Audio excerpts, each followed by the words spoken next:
What's the worst karma that hits someone who swore they were the victim in every story? Story 1. I worked with Mia for 3 years. If you believed her, she had survived every workplace injustice known to man. Managers targeted her. Co-workers bullied her. HR silenced her. Reality. She was rude, constantly late, and dumped her work on anyone naive enough to help. But she was amazing at spinning it as oppression. Any pushback and she'd start crying about hostility. When a team lead position opened, I applied along with her. I had seniority and better performance reviews. But Mia went around telling everyone I'd been conspiring against her for months. Apparently, my grand scheme involved doing my own work and not covering her missed deadlines. 2 weeks later, we both get called into HR with our manager. Mia walks in with a huge notebook and her phone on the table, screen down. She gives me this smug little smile like she's been waiting for this moment her whole life. HR starts with, "We've received multiple complaints." Mia immediately launches into a monologue. I yell at her. I don't. I sabotage her reports. I fix them. I turn the team against her. She did that all by herself. She's dabbing fake tears with a tissue, talking about toxic culture and retaliation. Then HR goes, "Okay, now we're going to listen to the recording." I felt my stomach drop. I thought she'd secretly recorded me or something. Nope. Turns out, a few weeks earlier, Mia had tried to record a hostile interaction with our manager to build a case. She'd left her phone recording in a meeting and forgot to turn it off. The audio kept going for another hour. In that hour, she went to lunch with her work bestie, right in the cafeteria, loudly trashing everyone, calling our manager a useless cow, bragging about faking panic attacks to get out of deadlines and saying, "Once I make this a harassment case, they'll have to promote me or pay me to leave." HR hits play. It is her own voice, clear as day. She goes pale, then tries, "That's taken out of context, HR. It's an hour long." She was walked out by security the next day. As she passed my desk, she hissed, "You did this to me." But all I did was sit in that meeting while karma hit play. Story 2. When I met my boyfriend, Adam, he was already deep in a custody war with his ex, Laura. According to her, she was the long-suffering survivor of an abusive, deadbeat father who abandoned his family. According to court documents, he'd never missed a child support payment and had been fighting for more time with his kids for 2 years. Every time we picked up the kids, Laura would stage something. She'd limp like she was injured. No doctor notes. She'd loudly say things like, "It's okay, mommy will be safe this time," in front of neighbors. She'd send long emails to the guardian ad litem about how terrified she was to hand her babies to their abuser. The kids were 14, Mia, and 10, Liam. You could tell Mia was over it. Final custody hearing comes. Laura shows up in a neck brace. First time I'd ever seen it. She gives the judge this speech about trauma, fear, how she's doing her best in an impossible situation, while Adam plays victim. Then the judge says the guardian ad litem requested to speak to Mia in open court because she feels strong enough. We were both terrified. If Mia repeated Laura's stories, that was it. Mia walks up, tiny but steady, and asks if she can read something. Judge allows it. She pulls out a folded notebook paper. Her voice shakes at first, then gets stronger. She says mom makes them rehearse what to say about dad. That mom cries if they don't call him dangerous. That the bruise photos she sent the court were from mom tripping over the dog, but she told them, "If anyone asks, daddy pushed me years ago." She says, "I love my mom, but I don't want to lie anymore. Dad has never hurt us. He just leaves when they start screaming." Laura starts sobbing, shaking her head, mouthing, "How could you?" at her own daughter. Then Mia hits the line that broke everyone. "I am not your evidence. I am your kid." Judge granted Adam primary custody and ordered supervised visits for Laura until she got therapy for parental alienation. Outside the courtroom, Laura pointed at us and yelled, "You turned her against me." But it wasn't us. It was the day her favorite audience decided to stop clapping. Story 3. My friend group split hard after Sophie broke up with my buddy Mark. Her version. He was controlling, jealous, emotionally abusive. She posted long, cryptic Instagram stories about narcissistic trauma and surviving toxicity. Everyone assumed it was him. A few people blocked Mark outright. His version. He caught her cheating and left. He didn't defend himself online, just quietly stopped posting. The algorithm always favors a crying girl over a silent guy. So guess which story stuck? Fast forward 2 years. Sophie is engaged to the man who showed me what real love is, aka the dude she cheated with. She invites basically everyone except Mark to the wedding. I'm only there because her fiancé is my coworker. She plans this dramatic story of my healing slideshow before the vows, childhood photos, then sad breakup quotes over stock music, then pics of her and the fiancé hiking. The venue has projectors connected to an Apple TV, all synced to her phone. Important detail. Sophie is constantly on her phone. Texting, posting, performing. Mid-slideshow, the screen suddenly flickers.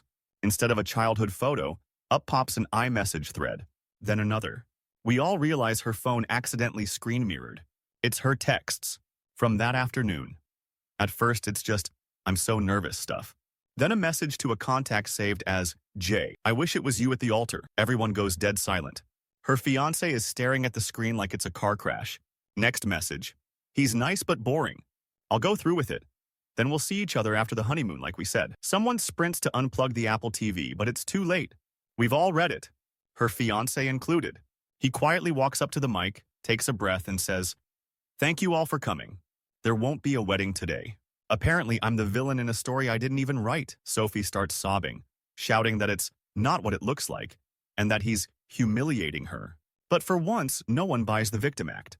Not after watching her own screen turn on her. Story 4. We live in an HOA neighborhood, which already attracts a certain kind of person. Debbie was that person on steroids. She complained about everything. Trash cans visible for 2 minutes, harassment, kids chalking on the sidewalk, vandalism. If anyone pushed back, she'd send these huge emails about how the HOA was targeting her because she was a single woman and the only one brave enough to speak up. Then she stopped paying her dues. When the HOA started the legal process, she told everyone she was being illegally extorted, and we were trying to steal her home. The board finally sued. Debbie countersued the board, claimed emotional distress, claimed we'd stalked her with our security cameras. She'd walk her dog past my house, stand directly in front of my Ring camera, and scream, "Stop filming me, you creep." It's motion activated. That's literally the point. One night, around 2 a.m., my wife shakes me awake and whispers, "I think something's on fire." We run outside. Debbie's detached garage is blazing. Fire trucks show up. Thankfully, it doesn't spread. Debbie's in the street wailing about how the HOA probably messed with the wiring to intimidate her. Couple weeks later, we get subpoenaed. They want our Ring footage for the night of the fire. Debbie had told the fire investigator she suspected arson by hostile neighbors. Since we both had cameras facing the street, they wanted to rule people out. The investigator comes back with a look I will never forget. Turns out, Debbie had been storing a bunch of junk in her garage, but also gasoline cans. The footage shows Debbie at 1:47 a.m., stumbling out of the garage after clearly spilling something, lighting a cigarette by the door, then frantically dropping it. A flash, then she runs. She'd been trying to create proof that someone was targeting her, hoping to blame the HOA and cash in on a lawsuit. Insurance Fraud 101. The cameras she'd screamed about? They were the reason the insurance company denied her claim, and the DA charged her with arson and fraud. She tried to argue in court that we edited the footage to frame her. The judge just said, "Ma'am, that is you," looking into the camera, flipping it off. She lost her house, not because the HOA was out to get her, but because karma doesn't care about your narrative. Story 5. In my family, my older sister Rachel was the eternal victim and eternal golden child at the same time. Impressive combo.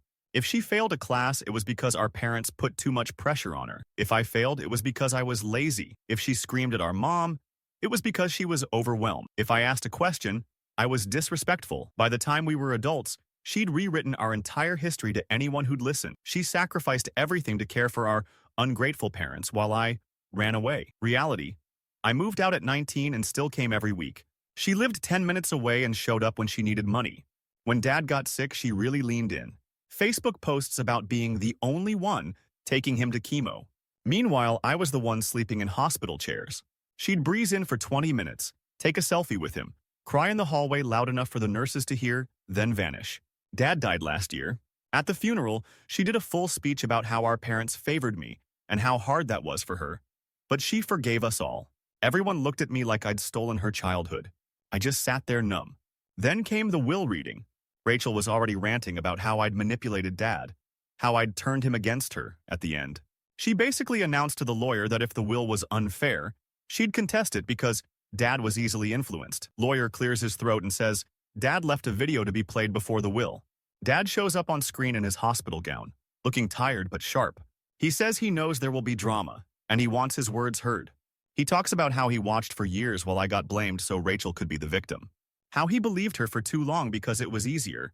How in the last year, he kept a notebook of who actually showed up. Rides given, hours stayed, bills paid. Then he reads numbers. My name over and over. Rachel's? Not much. He looks straight into the camera and says, Rachel, I love you, but you are not the victim of this family. You are the author of most of its pain. He leaves the house to me, a small cash amount and some jewelry to her. And then, for the record, if you are telling people your brother turned me against you, you are lying. I'm saying this while I still can. I saw you clearly. Finally, Rachel started screaming that it was emotional abuse from beyond the grave. Everyone else just sat in stunned silence. For once, I wasn't the villain in her story. She was just a woman in a quiet room, watching her favorite role get recast. Story 6. My freshman roommate, Tessa, was the most targeted girl on campus. If you listened to her, everyone was out to get her. Professors grading her unfairly, sororities blacklisting her, guys using her, RAs stalking her. Meanwhile, she skipped class, stole clothes from my side of the room, and weaponized tears anytime someone called her out. It escalated when she started getting anonymous hate notes slid under our door. Perfectly folded printer paper, typed paragraphs. You're a disgusting attention seeker. Nobody wants you here. She'd carry them to the RA meetings, shaking and crying, saying, look at what I have to deal with just for existing. The dorm group chat exploded. People posted hearts and stay strong queen. Someone suggested a floor meeting so everyone could talk about the hostility. Then the notes got more serious. Suddenly they mentioned self-harm and how you should just do it already. That's when campus safety got involved. They started treating it as a real threat. Our RA asked if I'd mind them checking our room for cameras or anything weird. I said yes immediately. Tessa said, I guess, if it'll prove I'm not crazy. They found nothing. But then the hall director said IT had another way to track it. The notes were printed from a campus account printer. You need your student ID to release them. Cue a conduct hearing. I got called as a witness. Tessa walked in with a hoodie and puffy eyes like it was a courtroom drama. Across from us, hall director, campus safety, and a lady from counseling. They pull up a log on the projector. Every print job containing phrases from the hate notes. All coming from the same student ID, same time of night, same building's printer, name on the log. Tessa's. She stares at it and says, someone must have cloned my card. Campus safety calmly slides over stills from the printer room camera. It's her, alone, in pajamas, printing, folding the notes, putting them in her pocket. She starts screaming that this is re-victimization, that she only did it because no one believed her pain, that people were emotionally abusing her by not noticing how hard her life was. They didn't expel her, but she lost housing and had to move off campus on interim separation. Counseling was mandatory if she wanted to return. The last thing she said to me while packing her stuff was, now everyone thinks I'm the bad guy. I can't believe this is happening to me. And I just stared at the stack of hate notes on her desk, each one in the same font, same spacing, as her entire victim narrative collapsed under a printer log. Story 7. I used to work at a mid-range chain restaurant. You know the type. Endless birthday songs, sticky menus, a million allergies to keep track of. We had a server, Carla, who had a story about every table. According to her, every single shift she was harassed. Customers leered at her. Managers gaslit her. Other servers stole her tips. Reality. She'd flirt for extra tips, disappear for smoke breaks, and pawn off her heavy sections on newbies.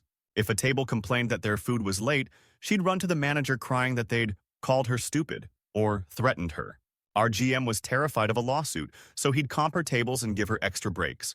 Carla soaked it up, telling anyone who'd listen how traumatizing the service industry is for hot women. One Saturday, we get a big party. 12 people, 3 generations, 1 kid in a wheelchair, and another maybe 8 or 9 with a little tablet and noise-canceling headphones. The mom quietly tells Carla, he's deaf, he reads lips a bit, will point when he wants something. Carla comes back to the server station rolling her eyes. If they wanted special treatment, they could have stayed home, she snaps. Another server tells her to chill. The food takes a bit, kitchen's slammed. When she finally runs their order, they're polite but mention the wait. She comes back fuming, saying the grandpa implied she was lazy and microaggressed her. Halfway through the night, the party just leaves. No dessert, no birthday song, nothing. They hand cash to the host and ask for the manager. We assume they're stiffing Carla. Instead, later that night, the manager calls an emergency meeting. He has his phone out. He looks pissed, Someone posted a TikTok about us, he says. The family had filmed part of their dinner. Not the food. The table, the kid, the hallway. In the background, you can clearly see Carla standing with another server, mocking the deaf kid's hand movements. She's imitating him, smirking, saying, "Sign this, you little brat," then making fake signs. Caption, "Our server mocked our deaf son, then said, we were harassing her when we asked to speak to a manager." The comments are brutal. People are already bombarding the restaurant's page. Carla starts crying about how context matters, that she was just venting, that the other server made her feel unsafe. She says she's being canceled and bullied online. The GM just shakes his head. "You told me they were abusive. They never raised their voices once." He prints out her final check right there. As she storms out, she's still yelling about how unfair it is that one mistake ruined her life, never acknowledging that mocking a deaf kid while calling yourself the victim is one hell of a resume bullet point. Story 8. Growing up, my father Leo was a martyr. If he paid child support, he was being robbed. If he kept me for a weekend, he was babysitting. If my mom asked him to pick me up from school, he'd joke about doing her job for her. After the divorce, he painted himself online as this tragic, alienated dad. Constant Facebook posts about fighting to see my kid and toxic exes who use children as weapons. People in his comments called my mom a monster without ever meeting her. In reality, the custody order was 50-50. He just didn't use it. Work came up, dates came up, hangovers came up. I spent a lot of Fridays with a packed backpack that never left the hallway. We went low contact once I turned 18, but I stayed Facebook friends. Watching him lament about his lost child while ignoring my texts was weirdly educational. Fast forward, I'm 24 and get diagnosed with a rare blood disorder. Long story short, I need a transplant. They want to test close relatives first. My mom gets tested.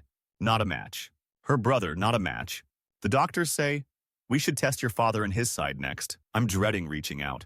Before I can, he finds out through a cousin and posts this melodramatic status. Just heard my daughter is gravely ill and her mother never even called. Once again, I'm the last to know. I would give anything to help her. Comments are full of, "You're such a good dad," and "Lawyer up, King." So I call him. Explain the situation. He launches into a 10-minute rant about how my mom is keeping me from him. Even now, I interrupt and say, "They want to test you to see if you're a match." He goes quiet. Then, "Look, I have health stuff. I don't want my blood in any system, you know? Government, insurance, whatever." I literally say, "Okay, but it's me." He sighs and says, "I just feel like I'm always used. Nobody calls unless they need something." The next day, I get an email from the hospital. "Your father has declined testing." I don't even have time to process before my cousin messages me a screenshot. "Leo has posted again. Can't even help my own daughter because I've been so destroyed by this system." I offered, "But I'm not allowed to be involved. Pray for us." That's when my mom drops a bomb. Quietly, in the kitchen, she says, "There's something you should know before we test anyone else." Turns out, she'd had a one-night thing break in a separation with Leo. They reconciled. I was born. She realized the timing was fuzzy and she told him. He chose to sign the birth certificate anyway, then weaponized the betrayal for the next 2 decades.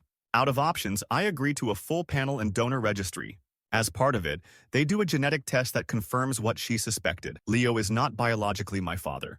He hears through the grapevine. Suddenly, he's the victim again, posting paragraphs about how he was lied to for 24 years and robbed of his right to choose, conveniently leaving out the part where he refused to even get tested when he thought I was his. I ended up matched with a stranger from the registry.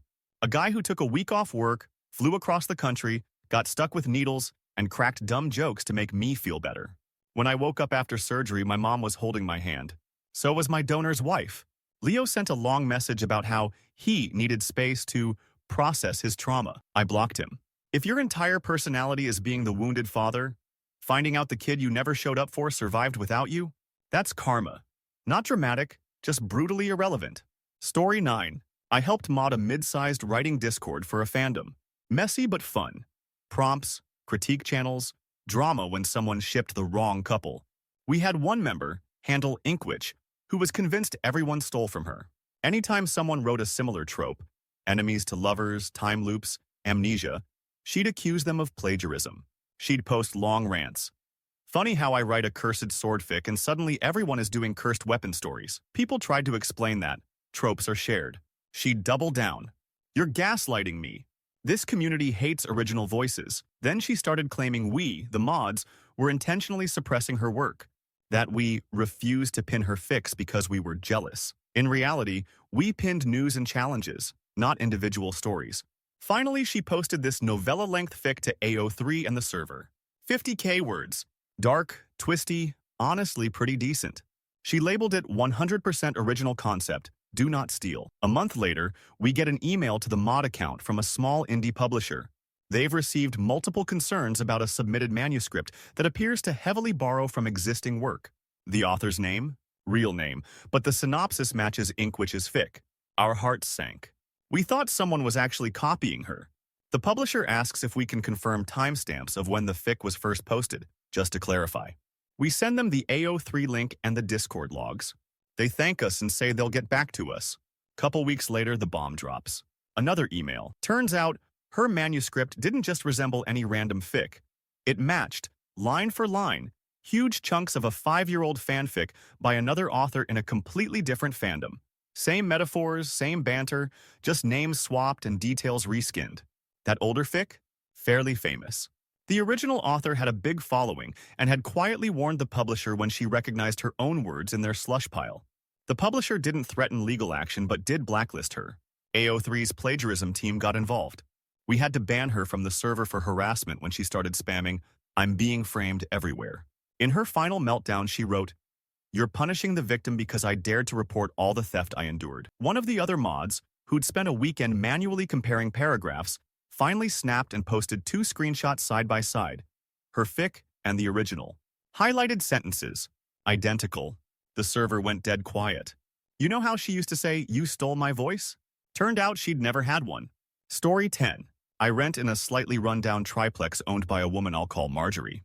Online, she runs a huge landlord support group Facebook page where she posts horror stories about entitled millennials who destroy property and professional tenants who know how to game the system. If you only saw her posts, you'd think she was one broken lease away from homelessness. In person, she owns 6 buildings outright and drives a new SUV. I mostly stayed off her radar. Paid on time, fixed small stuff myself. But I saw the online rants whenever one of my neighbors moved out. Suddenly they were drug addicts, abusers, hoarders, who left biohazards behind. Meanwhile, I'd helped those same neighbors carry perfectly normal furniture into U-Hauls after she hiked rent 30% with 30 days notice. Things came to a head with the family in the front unit. 2 kids, single dad, worked nights as security. One day there's a note on all our doors. Inspection by city. Routine. Be available. Marjorie swore it was just bureaucracy. The inspector shows up, spends maybe 8 minutes in my unit, longer in theirs. I overhear bits in the hallway. Questions about smoke detectors, emergency exits, occupancy permits. A week later, the dad knocks on my door holding a letter. Did you get one of these? Nope. His letter is from the city. The unit he's in is not legally up to code as a separate dwelling. No proper egress window, no separate heating, no official permit. Translation? It's an illegal conversion. He confronts Marjorie. She explodes. Says he called the city on her, that he's ungrateful, that she took pity on a single father, and now he's ruining her livelihood. She evicts him for harassing the landlord, posts a wild story on Facebook about a violent tenant who weaponized inspectors. Her followers comment about restraining orders and how good landlords are under attack. Then the other shoe drops. Apparently the inspector didn't just look at that one unit. He pulled all of her properties once he saw the illegal conversion. 2 more basement suites, 1 attic room, all unpermitted. And because she'd been renting them, it wasn't just a slap on the wrist. She'd been collecting thousands a month in illegal rent. The city opened a formal case. Fines stacked up per day, per unit, until she shut them down or brought them up to code. Local news even did a segment.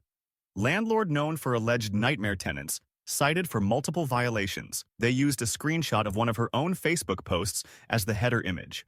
She'd captioned it, "Some days I feel like I'm the victim here." Underneath, the anchor calmly read off the list of violations. No heat, no secondary exits, mold behind walls. Heard through the grapevine she had to sell 2 buildings to cover fines and repairs. The front unit dad? The city helped him find a safer place and told him flat out that he'd never owed her that much rent in the first place. She still runs the Facebook group. But now, whenever she posts about entitled tenants, there's always at least one comment linking the news article. For someone who built an identity on being preyed on by tenants, having the receipts show she was the predator all along, that's karma with a paper trail. Story 11. My old friend group still calls this the villa incident. We'd been planning a big 30th birthday trip for months. 10 of us, a week in Portugal, big villa with a pool. Our friend Lena volunteered to handle the Airbnb because she had the best credit card rewards. She was always the one who gets taken advantage of, according to her. Co-workers stole her ideas, her exes used her for money, her family never appreciated all she did. So we all felt a little guilty and let her play trip mom. We each sent her $800 over 2 months. She posted screenshots of the booking confirmed page in the group chat, complete with a photo of a whitewashed villa and blue tiles. 2 weeks before the trip, we get a very long message. The owner had canceled unexpectedly. There'd been maintenance issues. They were refusing a refund because it was so close to the date. Lena was devastated. She'd been screwed over again. We ask for screenshots from Airbnb support so we can help her fight it. She says it's all through email and she's too overwhelmed to deal with it right now. She also says she can't refund any of us until the bank sorts it out, because it overdrafted her account. Half the group is pissed.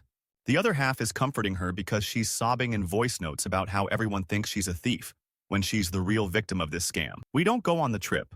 People swallow the loss and quietly drift away from her. Fast forward a year.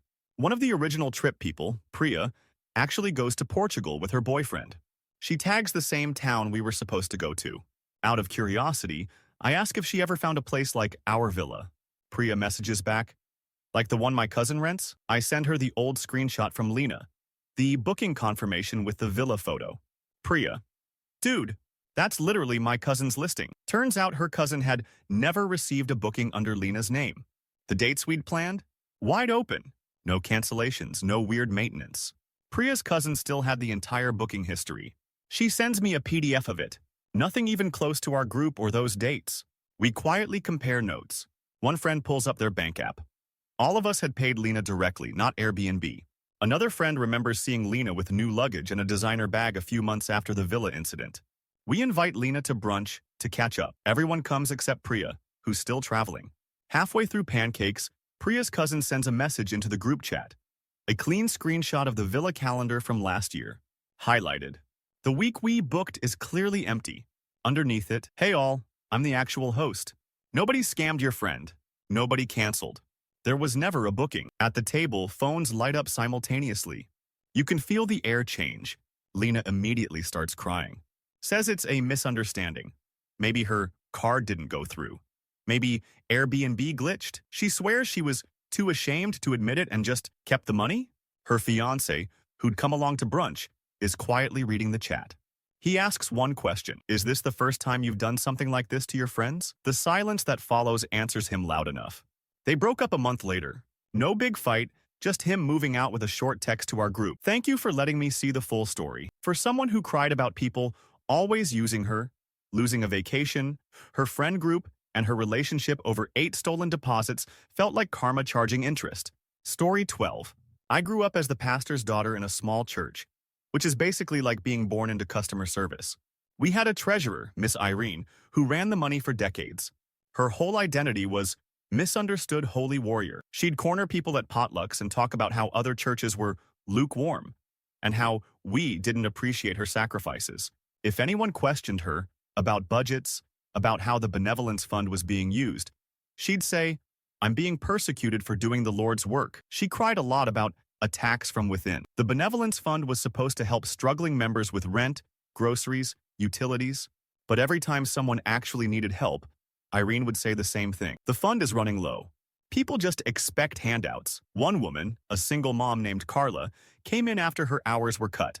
She sat in my dad's office sobbing because she couldn't pay her electric bill.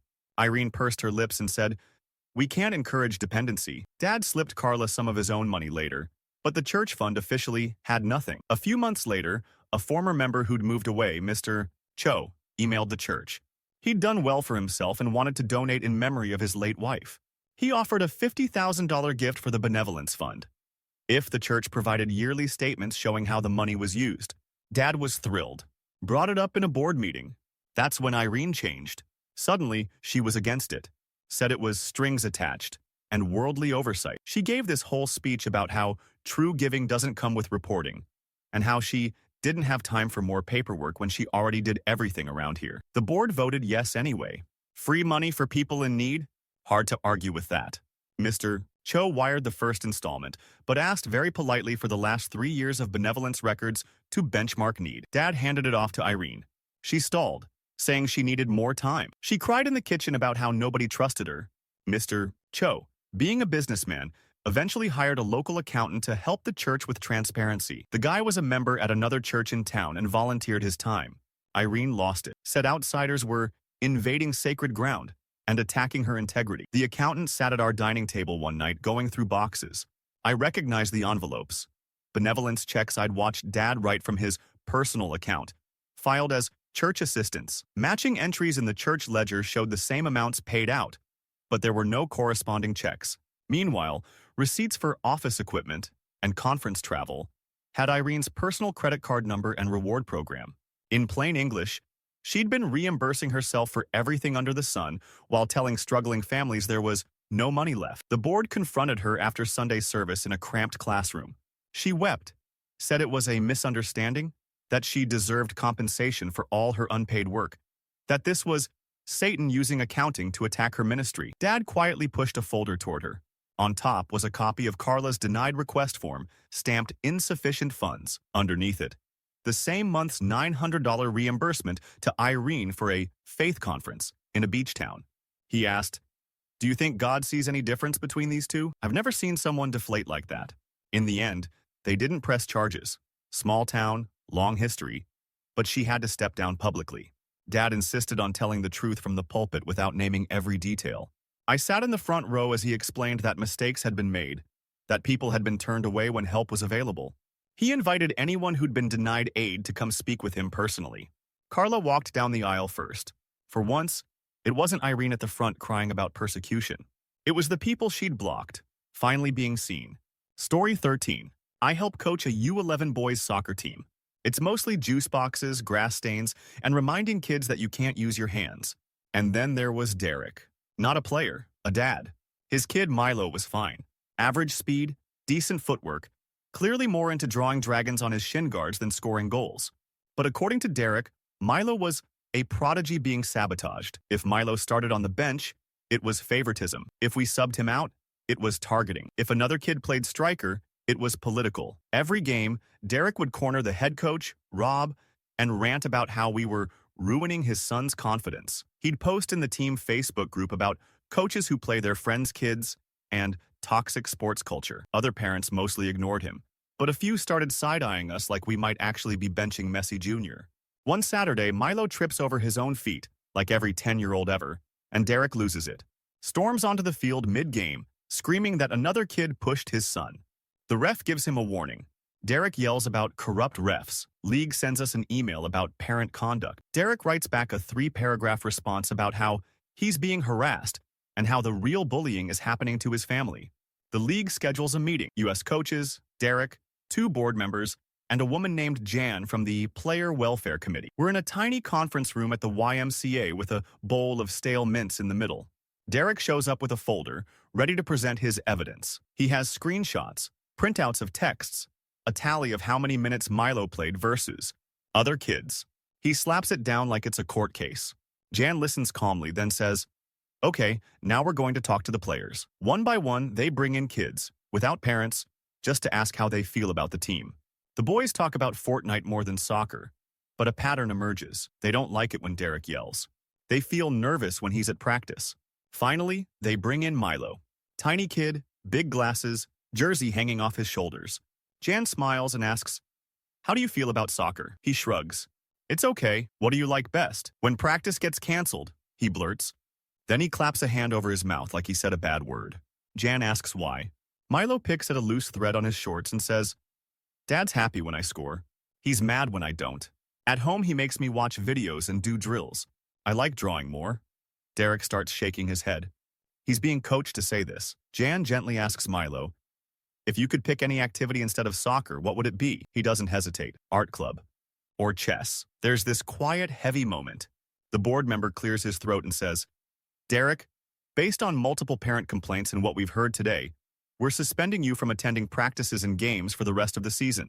Milo is welcome to stay if he chooses. Derek looks genuinely shocked. You're punishing me for caring about my kid? Milo looks up at him and whispers, Dad, I don't want to play anymore. That broke me. Derek tries to spin it in the parent group later, about how they kicked us out because I spoke up against bullying. But we all saw the same thing in that conference room. Not a victimized father, just a kid begging for permission to live a life that wasn't his dad's second chance. Milo joined the rec center art class the next season. His mom sent us a picture of him holding a sketchbook instead of a trophy. He'd never looked prouder. Story 14. I used to be in a pretty big Discord server for indie game devs. Tutorials, feedback, people showing off pixel art. It was run by a woman who went by Nova. Nova's whole thing was that she was constantly under attack. Other servers stole her ideas. Other devs sabotaged her launches. Trolls harassed her whenever she tried to uplift marginalized voices. To be fair, she did get some crap. Any woman online does. But she folded all criticism into the same bucket. If someone questioned a rule, harassment. If someone didn't like a mod decision, targeted abuse. She'd post long announcements about weaponized feedback and how she was on the brink of a breakdown because of the community's demands. People would comfort her, send heart emojis, apologize for existing, I guess. Over time, she used "I'm being harassed" as a shield for everything. Kicked a member for asking why their tutorial was removed. It had more views than hers. Banned another for starting a separate collab server.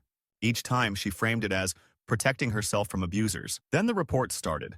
Random users would get 24-hour communication bans from Discord itself. They'd log in to see a notice about violating community guidelines against targeted harassment due to reports from other users. We figured trolls were mass reporting us. Nova went full Joan of Arc. She made a new channel called Jachu War Room, where she talked about being on the front lines of harassment. More bans came down. People who'd barely even chatted. One guy who only posted cat pics and shaders. Nova said this proved how organized the harassment campaign was. Then a weird thing happened. One of the banned users appealed directly to Discord support and actually got a human response. He shared the email, minus staff names, in a different server we'd spun up as a backup. The support person hinted, very politely, that the reports were coming from a small number of accounts with overlapping IP data and device fingerprints. In normal words, a handful of people with a bunch of alts. We knew most of us only had one account, but someone didn't. A week later, everything imploded. I woke up to pings from friends. Check the server right now. When I joined, all channels were locked. At the top was a system message from Discord staff, visible to everyone. This server has been suspended from the partner program for abuse of the report system and targeted harassment. And then, below it, a screenshot someone had dropped from another community's mod chat, apparently leaked. It showed a Discord trust and safety rep explaining that the main reporter abusing the system was Nova. She'd been using her main account and multiple alts to mass report her own members anytime they annoyed her. Meanwhile, she'd been posting about being brigaded. Within an hour, the server vanished from my list. Deleted. Nova popped up on Twitter, of course. Long thread about being deplatformed by trolls and abandoned by the platform that was supposed to protect victims. For once, though, the replies weren't on her side. People from multiple communities chimed in with similar stories, similar bans, similar patterns. The worst part, the emotional gut punch, wasn't losing the server. It was realizing how many of us had poured time, mods, tutorials, help into something she would nuke the second it didn't worship her. She wanted to be queen of a safe haven. Instead, she got exiled from her own kingdom for a crime she'd invented to keep everyone else in line. Story 15. I was a PhD student in a biomedical lab. Stressful, underpaid, lots of pipetting. The usual. We had a postdoc, Evan, who saw himself as the patron saint of exploited researchers. He'd rant about abusive PIs, toxic lab culture, unpaid overtime. Some of it was legit. Academia can be awful. But he also loved being the martyr. Whenever experiments failed, it was because we were forced to rush. When reviewers raised concerns, it was systemic bias. If undergrads didn't want to stay late, they were privileged. Our PI, Dr. Shaw, was strict but fair. She pulled her own weight, applied for salaries, brought snacks to late-night data crunching. But in Evan's version, she was a tyrant. He eventually filed a formal complaint with the university about hostile work environment and research exploitation. He CC'd half the department, multiple ombuds offices, and the grad student union. Suddenly, we're all being interviewed by a research integrity committee. They dig into hours, behavior, emails. The usual. Evan's thrilled. Keeps saying, finally, they'll see what she does to us. Part of the process involves reviewing raw data behind our published papers to see if there's any pattern of pressure to massage results. They ask Dr. Shaw for lab notebooks, gel images, raw microscopy. She hands over everything. Then they ask us to hand over our personal backups, including Evan's. A month later, the tone shifts. The committee calls a second round of interviews, this time narrower. They're not asking about Dr. Shaw yelling or late nights. They're asking very specific questions about datasets. Do you recall this Western blot? Did you ever see this raw image before it was cropped? They show me two nearly identical graphs from one of Evan's high-profile first author papers, supposedly from different experiments weeks apart. Same noise, same tiny wiggles. Statistically, improbable. Apparently, while following up his complaint, they did routine image analysis and metadata checks. In the files Evan submitted as proof that Dr. Shaw pressured him, they found something else. Duplicated bands, copy-pasted cell clusters, timestamps that didn't match the supposed experimental dates. In trying to prove she forced him to fake data, he'd handed them the evidence that he had faked data. The final meeting was brutal. He sat across from the committee, explaining how Dr. Shaw made it clear he had to get results or lose his job. She calmly pulled out emails where she told him, if the data don't support the hypothesis, we'll publish that. Don't rush. They retracted his biggest paper, the one he'd built his entire persona around, his victory over adversity. Job offers dried up. His name started showing up on PubPeer threads. He told anyone who'd listen that this was retaliation for his complaint, that he was being blacklisted for speaking truth to power. But I'd been there at 11 p.m., repeating experiments he'd claimed to have done already. Watching my results refuse to match his pretty figures. I'd assumed I was just incompetent. The day the retraction went live, Dr. Shaw called a lab meeting. No yelling. She just explained what had happened, what steps we'd take to restore trust, how we'd double-document everything from now on. Afterward, as everyone filtered out, she stopped me. For what it's worth, she said quietly, I'm sorry you wasted time chasing ghosts. Evan left campus soon after. His last email to the department listserv called himself a casualty of a broken system that prefers compliant liars to inconvenient truth-tellers. But in the end, the only lies that brought him down were the ones he'd uploaded himself, neatly organized, under a folder titled Evidence of Abuse. Story 16. My husband's sister, Kelly, has always been the unluckiest person alive, if you listen to her. Bosses exploit her. Landlords target her. Friends ghost her. Somehow every choice she makes is because someone else pushed her. Her favorite thing, though, is tragedies. First, it was mysterious fainting spells that made her quit 3 jobs. Then, dangerous mold in an apartment. No one else in the building had an issue, but she raised $2,000 on GoFundMe to relocate. She never moved. The big one was the tumor. One day she posts a selfie in a hospital gown, IV in her arm, captioned, "They found a mass. No insurance. I'm terrified. Anything helps?" She raised over $12K in a week. People from high school, old coworkers, church folks all chipped in. She wrote long posts about the cruelty of the American healthcare system and how her own family didn't care enough to help. We'd offered to drive, watch her kids, etc. But okay. Her surgery was weird. It kept getting rescheduled. First, the OR flooded. Then, they lost my labs. Then, the surgeon got COVID. She'd post photos in gowns, crying, attached to a portable blood pressure machine, in the same exam room every time. My husband finally called her out privately. "What's the actual diagnosis?" She exploded. We never believed her. We were gaslighting a sick woman. How dare we? She blocked us and continued posting to everyone else about her toxic family. Months pass.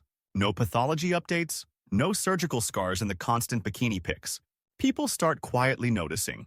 One mutual friend works at the hospital's billing office and tells me carefully that there's record of her coming in for urgent care anxiety visits. No surgeries scheduled.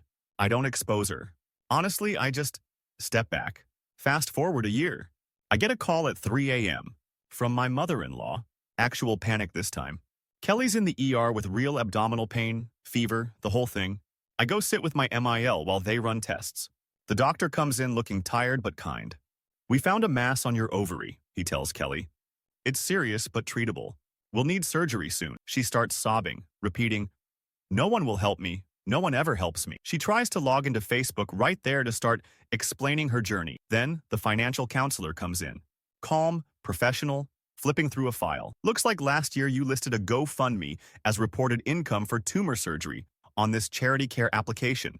And we have no record of any procedure done here or elsewhere. Kelly stammers something about second opinions and alternative treatments. The counselor doesn't argue, just explains that because of the earlier claim, she doesn't qualify for emergency assistance right now.